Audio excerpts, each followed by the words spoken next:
കുഴഞ്ഞു വീണു മരിച്ചു. കൊട്ടപ്പുറം പാലപ്പറമ്പ് സ്വദേശി ഇർഷാദാണ് മരിച്ചത്.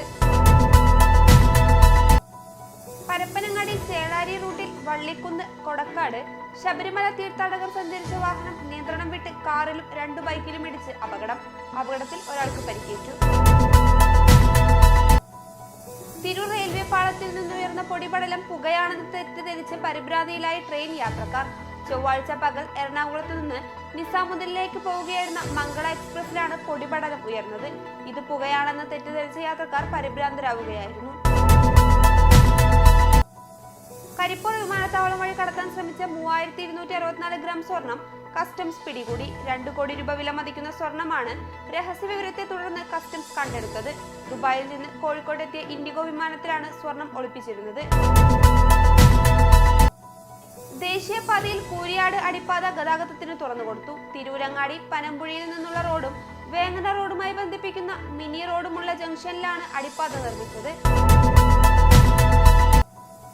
മലപ്പുറം വേങ്ങരയിൽ യുവാവിനെ വീടിനുള്ളിൽ തൂങ്ങി മരിച്ച നിലയിൽ കണ്ടെത്തി. വേങ്ങര സ്വദേശി ജിതിനാണ് മരിച്ചത്. മൃതദേഹം തിരൂരങ്ങാടി താലൂക്ക് ആശുപത്രിയിലേക്ക് മാറ്റി.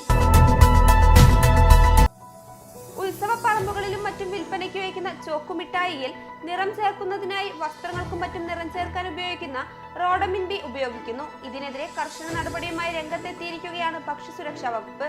ഉൽപാദകർക്ക് പിഴ ചുമത്തി.